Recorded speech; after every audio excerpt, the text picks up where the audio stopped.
habitus koncepcija. Kas tas par zvēru un ko viņš ziemā ēd? Habitus tulkojumā no franču un latīņu valodas nozīmē ieradums. Attiecīgi habitus koncepcija nozīmē ieradumu, domāšanas un uzvedības schēma vai sistēma. Šo te ir pētījis franču sociologs, antropologs un filozofs Pierre Bourdieu. Un viņš uzsver, ka mūsu ieradumu, uzvedība un domāšana nav mūsu individuālā izvēle vien, bet to ietekmē gan ģimene, gan skola, gan sabiedrība.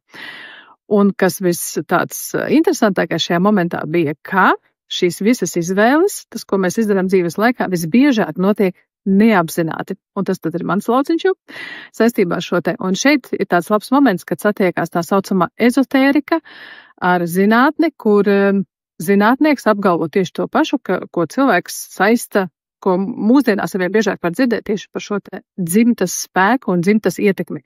Pierre Bourdieu ir ieviesis vairākus interesantus jēdzienus. Un šeit es gribu vairāk pievērst uzmanību tieši, ko viņš uzsver, ja, kapitāla veidi.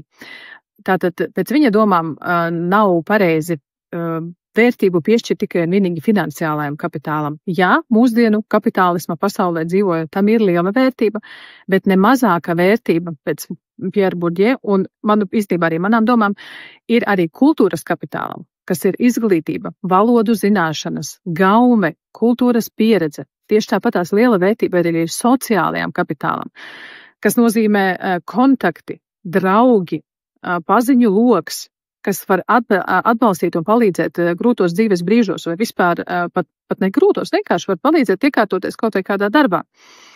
Un viņš uzsver arī simboliskais kapitāls, kas ir saistīts tieši ar prestižu un reputāciju. Klausoties informāciju par habitus koncepciju, uzzināju par tādu pētījumu, kas ir ticis veikts Vācijā.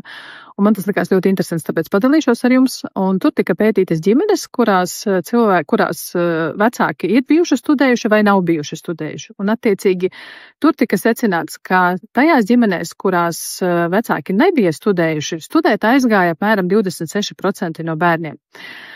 Bet tajās ģimenēs, kur vecāki bija studējuši, aizgāja studēt apmēram 76% bērnu.